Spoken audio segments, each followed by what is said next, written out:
muy valiosa, la de los arqueólogos que la Universidad de San Marcos tiene como colaboradores gracias a la intervención de la Comisión Fulbright de Intercambio Cultural. Son ya 7 u 8 estos arqueólogos que están trabajando, van avanzando cada vez más en la costa, y es de gran importancia para la arqueología anticiparse a la obra de los ingenieros a fin de poder salvar los restos arqueológicos que se encuentran en la costa y tener conocimiento de los testimonios que nos van a dar luz sobre la historia de las culturas que se desarrollaron en la costa. Son muy importantes los descubrimientos realizados, los cuales serán dados a conocer, como lo ha dicho el doctor Muelle, a medida que sus informes puedan ser concluidos. Estos 3 años que se está trabajando nos parecen insuficientes, por lo cual hemos solicitado una prórroga del contrato que la universidad tiene con la Comisión Fulbright. También están avanzando mucho los trabajos en relación con la medición del tiempo por el carbono 14.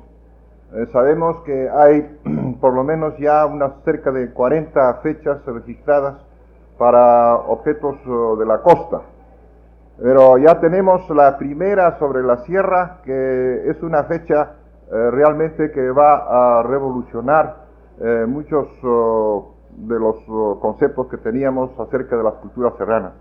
Me refiero a la fecha de 100 a.C. para algunos materiales procedentes de Pucará, en el departamento de Puno. Es muy satisfactorio para nosotros, los maestros de San Marcos, contar con un grupo de jóvenes arqueólogos, de esta nueva generación de arqueólogos, que son realmente una promesa para el avance de las investigaciones de la arqueología peruana. Estamos pues en los albores, se puede decir así, de constituir una verdadera escuela peruana de arqueología. Debo también subrayar en esta ocasión el trabajo muy importante que viene haciendo la universidad al haber iniciado la edición de las obras del sabio Julio Tello. Gracias a la intervención tan valiosa del señor Mejía Gespe, compañero constante, inseparable, del doctor Tello, es que ya hemos podido editar el primer tomo acerca de las investigaciones del doctor Tello en Sechín. También se acaba de publicar la obra Paracas, y está en inminencia de ir a la imprenta el tomo relativo a Chavín, una de las investigaciones más originales del doctor Tello. Debo recordar que el año pasado tuvimos el Congreso Nacional de Historia, en que la época precolombina fue objeto de un estudio bastante exhaustivo, y será muy pronto que se van a publicar los 2 tomos de las actas de este Congreso, gracias a la intervención tan decidida que ha tenido el Centro Nacional de Estudios Históricos Militares. También debo subrayar el auge que en nuestro tiempo tiene el arte peruano antiguo. Las varias exposiciones que se han hecho de obras escogidas del arte precolombino, tanto en América como en Europa, han dado a conocer la excelencia del arte peruano antiguo. Se puede decir que se está llegando a un verdadero descubrimiento del Perú antiguo. En estas exposiciones, sobre todo la exposición realizada en París y la última en Colonia, han tenido una resonancia mundial. Al mismo tiempo se están publicando libros de gran lujo editorial. 2 últimos, uno con la reproducción de la magnífica colección de oro del señor Mujica Gallo, y otro de una colección que se encuentra en los Estados Unidos del embajador en la Argentina, Mr. Bliss. Son dos obras realmente monumentales que dan a conocer magníficas muestras del arte precolombino, teniendo como resonancia, como las exposiciones, no solamente el área nacional y americana, sino en Europa misma. Estas obras están siendo adquiridas y los comentarios que se hacen sobre ellas, tanto en los diarios como en las revistas, hacen que esté de gran actualidad el arte peruano antiguo. Por último, la inminente apertura del Museo Rafael Arco Herrera va a ser otro acontecimiento en la vida de la arqueología peruana y otra gran posibilidad de conocimiento y de estudio de esa riquísima colección. Después de esta brevísima revista de algunos hechos que interesan a la arqueología, quiero ahora iniciar un ligero bosquejo acerca de los nuevos planteamientos para el estudio de la cultura peruana antigua en su última fase, en la fase incaica. Comencemos también muy brevemente por recordar que por muchos años, siglos, se desconocía en Europa el verdadero valor cultural de los pueblos americanos, sobre todo de aquellos pueblos en que habían brillado las altas culturas de Mesoamérica y de los Andes. El prejuicio contra lo americano, ese concepto deprimente y depresivo acerca del hombre americano, comenzaba con una idea estereotípica del hombre americano que se había fijado por los primeros descubridores y conquistadores de la América. Era el hombre caribe, el Caribe. De manera que todo americano era identificado con el Caribe. Por consiguiente, el concepto europeo era de que los pueblos americanos no habían salido del estado de salvajismo. Más tarde, este prejuicio ha continuado y ha habido escritores, inclusive, que llamaron al continente americano el continente estúpido. En el siglo XVIII hubo una reacción, pero llegada a otro extremo, y era un cierto concepto falseado del buen salvaje, o de aquella figura de los incas de Marmontel, etc. De manera que hemos estado entre los dos extremos, o sea, del americano como el salvaje feroz, el Caribe, o el buen salvaje, el salvaje verdaderamente paradisiaco de los últimos tiempos del XVIII, en que el auge de lo incaico inspiraba a los literatos franceses. El juicio de los historiadores también ha estado entre los extremos. El extremo negativo, representado sobre todo por historiadores como Robertson y como Loomis, y el otro extremo, representado por historiadores como Prescott,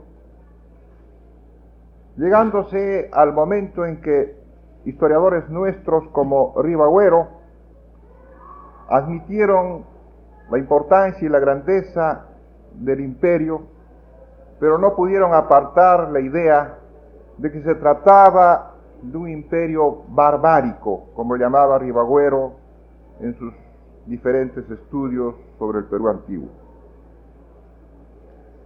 Después debemos recordar también todo lo que gira alrededor de la polémica entre los partidarios y los adversarios de Garcilaso. Esa polémica ya ha sido superada, pese a que recientemente el doctor Roberto Levillier todavía ha publicado un libro sobre los incas del Perú con ideas sumamente retrasadas. En el campo de la arqueología, hemos tenido que hasta comienzos de este siglo, todo lo anterior, todo lo precolombino en el Perú, era considerado como incaico. Es debido a Max Zule que se introduce ya la diferenciación entre lo incaico y lo preincaico. Pero esta diferencia, esta separación, también trae consigo ciertas tendencias parciales, y así vino una especie de minusvalía o depreciación de lo incaico, considerando lo incaico como inferior a lo preincaico. Sobre todo se subrayaba que había una inferioridad artística, que los incas más eran a manera de romanos, poco dados a las artes, poco dados al refinamiento de la cultura, sin tomarse en cuenta muestras realmente extraordinarias del refinamiento y de la exquisitez, digamos así, de muchos aspectos de la cultura y del arte de los incas. Una sola muestra sería, por ejemplo, en cuanto a exquisitez psicológica, digamos así, la gran preferencia que tuvieron los incas por la flor. La flor aparece recién en toda su belleza en los motivos ornamentales, en la decoración incaica. Y el cultivo de la flor, hasta formar el jardín, el inquil, era una preocupación constante en los tiempos incaicos. Eso es una simple señal de la finura de espíritu.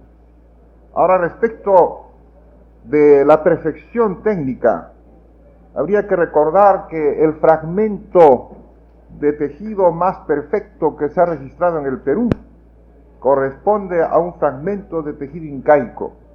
Es el que analizó Junius Beth, encontrando alrededor de 500 hilos por pulgada, lo cual supera en mucho a los tejidos persas. ¿Y qué decir en cuanto a la arquitectura? Indudablemente que los grandes maestros de la arquitectura de todos los tiempos precolombinos fueron los incas.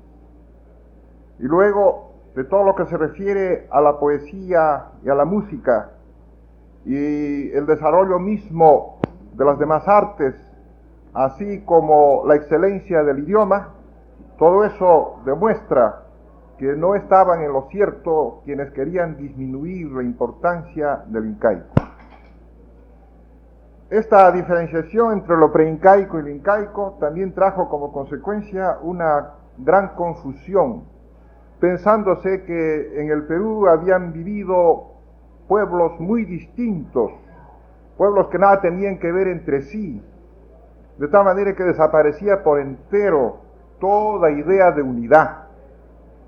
Pero felizmente en nuestro tiempo estamos reaccionando contra esa especie de visión falsa de lo múltiple y disperso que aparentemente presenta todos los testimonios correspondientes a la época precolombina y que no hacen entrever la posibilidad de que estos pueblos tuvieran algo de unitario. Tenemos y se ha reaccionado ya contra esas ideas confusas, y ya nadie podrá hoy día sostener, como sostenía Poznański, que los incas eran unos usurpadores, que no se sabía de dónde habían venido y que nada tenían que ver con las culturas llamadas preincaicas. Hoy día nos acercamos más y más a reconocer y ver con mayor claridad que nuestra cultura tiene en sí una gran unidad, que hay pues motivos suficientes, que hay causales suficientes para sostener la unidad de la cultura andina. Ahora, frente a los nuevos horizontes que ofrece el estudio de la historia precolombina, tenemos también una muy importante revolución, digamos así, en el campo histórico. Ya no más la historia meramente anecdótica. Ya la historia de los incas no se reducirá a la historia de los reyes incas, es decir, a la historia política, a la enumeración de hechos y a la atribución de estos hechos a unos personajes o a otros, cosa que ha ocupado casi toda la labor de los que han estudiado la historia incaica. Estamos frente a nuevos métodos, a nuevas concepciones, y se impone ya como una gran necesidad un nuevo enfocamiento de este estudio según los dictados de la historia novísima, de la etnohistoria, es decir, del estudio ya no de los hechos, sino de las estructuras, y el estudio de los tipos ideales, que son los que resultan del examen mismo de los hechos. Y entonces, estudiando estos hechos estructurados, podemos concebir, por ejemplo, cuál fue el sistema político-económico de los incas. Y entonces, trazar el cuadro ideal de cómo los incas imaginaron su sistema y ver en qué medida pudieron ellos cumplir con este sistema. Es decir, hasta qué punto realizaron su tipo ideal, en qué manera fallaron y en qué suerte de manifestaciones concretas, comprobables, se cumplió su ideal, realmente se llevó a la realidad su sistema. De manera que con este nuevo enfocamiento de la historia incaica llegaremos pues a conclusiones más certeras y más útiles para el conocimiento general de la historia del Perú. Acá, y puedo decir que con las bases de mis estudios arqueológicos de otros países me he enriquecido durante mi estada en el Perú. Tengo ahora ya otra base y otras comparaciones que puedo hacer hoy. No puedo hablarles de arqueología peruana hoy todavía. A mi regreso a mi país voy a profundizar lo que he estudiado acá. Hubiera querido solamente como mencionar algunas recomendaciones, como me han escrito en una carta, me han invitado a esta reunión acá. En mi país, la arqueología es el pasatiempo del pueblo. Todo el pueblo se ocupa de arqueología en Israel. La Biblia y la arqueología es el pasatiempo, es el hobby del pueblo en Israel. Hemos llegado durante los 10 últimos años a adelantos en la arqueología israelí que superan todo lo que se hizo durante 2000 años de arqueología y de estudios arqueológicos en Israel. Nos visitaron durante todos estos años muchos peregrinos y varios hombres de ciencia que estudiaron, pero en los 10 últimos años, con todo el apoyo de todo un pueblo y el interés que el pueblo demuestra, se logró llegar a la cima quizás de la arqueología en mi país. Esto se hizo, como dije, que todo el pueblo acompaña a los arqueólogos en su obra. Hace algunos días hubo en Israel un congreso de arqueólogos y de miembros de la sociedad arqueológica. Hay una sociedad arqueológica. En el último congreso participaron 3.000 personas. 3.000 personas. El primer ministro estuvo ahí, pasó algunos días. Estos congresos tienen lugar cada vez en otra ciudad y entonces se estudia la región, en cada congreso tiene su tema.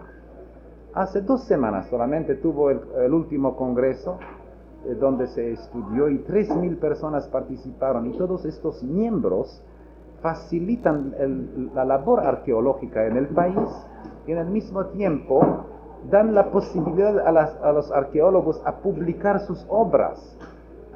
Una obra arqueológica ya no es algo para los 12 o 20 o 30 arqueólogos, es algo que todo el pueblo se interesa. Hemos llegado en Israel con a estudios arqueológicos profundos. Y si me preguntan una recomendación, hubiera dicho, hay que hacer todo para interesar al pueblo peruano en las riquezas extraordinarias que existen en este país. Y esto se puede lograr por publicaciones, por congresos, por viajes como hemos logrado en mi país. También, por ejemplo, en Israel parece desde 15 años un diario arqueológico que se llama Crónicas, como si hubiera aparecido en los días de David o de Salomón o de los otros reyes, que da la vida cotidiana en aquel tiempo, que da también la historia horizontal, en el mismo tiempo habla lo que pasó en Grecia, lo que pasó en India y en otros países.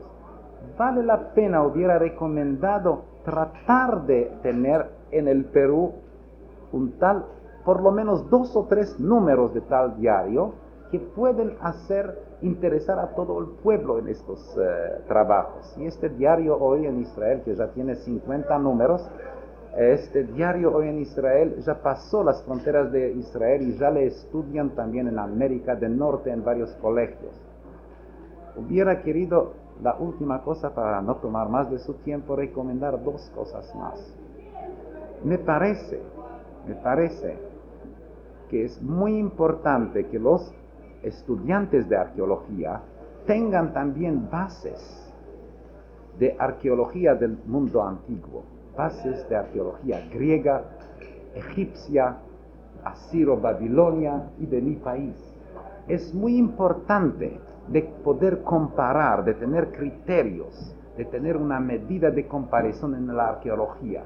La arqueología americana no es aislada, hasta hoy día está estudiada como algo aislado de toda arqueología del mundo. Pero es muy importante que los estudiantes y los arqueólogos tengan bases también para poder comparar. Y es muy importante también, y esto yo quiero hacer en mi país, que los estudiantes de arqueología griega o israelí o egipcia tengan también conocimientos de lo que ocurrió en esta parte del mundo, a fin que puedan comparar y llegar a un conocimiento más profundo. Esta es una de las cosas que llegué durante mis años de estudio en el Perú, y creo que podré también tratar de llevar a mi país de mis experiencias en el Perú.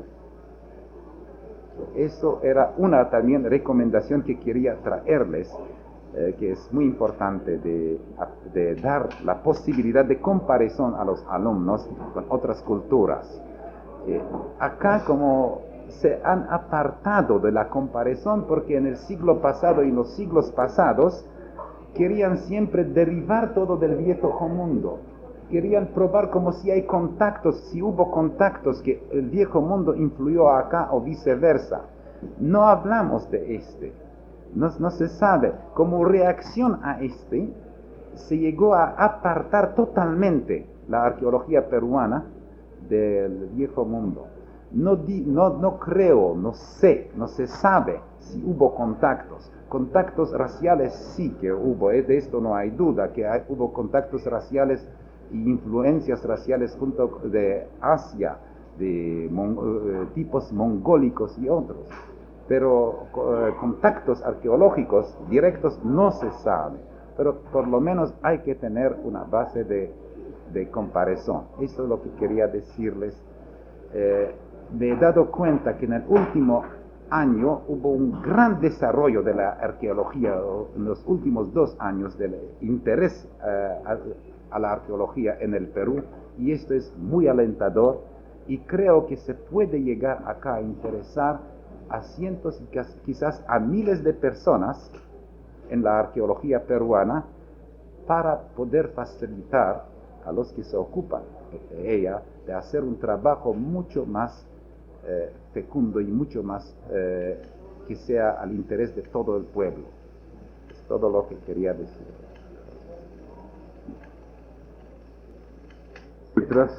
Y a todos los organizadores por razón de haberse invitado para esta sesión y para inaugurar la mesa redonda respectiva. Hemos tomado conocimiento con la atención que se merece de la relación o memoria de actividades, relación o memoria que ha hecho el doctor Muelle, que revela cómo se está trabajando de una forma concienzuda y con una consagración digna precisamente del objetivo en esta materia de arqueología, etnología y estudios históricos. Y también tenemos que complacernos en relación a las profundas, bien meditadas palabras del doctor Valcárcel, sobre todo en cuanto nos dice la nueva orientación de los estudios históricos en atinencia al Imperio Incaico. Realmente todos los peruanos siempre nos produce una impresión extraordinaria todo lo que concierne al Imperio Incaico, una curiosidad innata, ingénita naturalmente. Sea como sea, realmente fue un gran gobierno y un gran Estado. Y de las palabras del doctor Valcárcel se puede colegir algo que yo no sé si sea un poco audaz decirlo ahora, pero que de primera impresión me ha traído esta asociación de ideas. En realidad quizás los incas han sido los primeros que han llevado a cabo un sistema político, una formación de Estado a base de un arquetipo. Esto que ya había soñado Platón, esta concepción de Platón de hacer de la república o del Estado un tipo ideal para que los políticos utilizaran este tipo, quizás fuera lo que los incas realizaron, llegaron a realizarlo, tuvieron esta concepción, y resultaron así los incas, digamos, esta es una especie de pedagogía política. Yo en realidad no soy muy conocedor de estas materias y solamente lo digo así, como una primera idea, una primera impresión pensando en voz alta.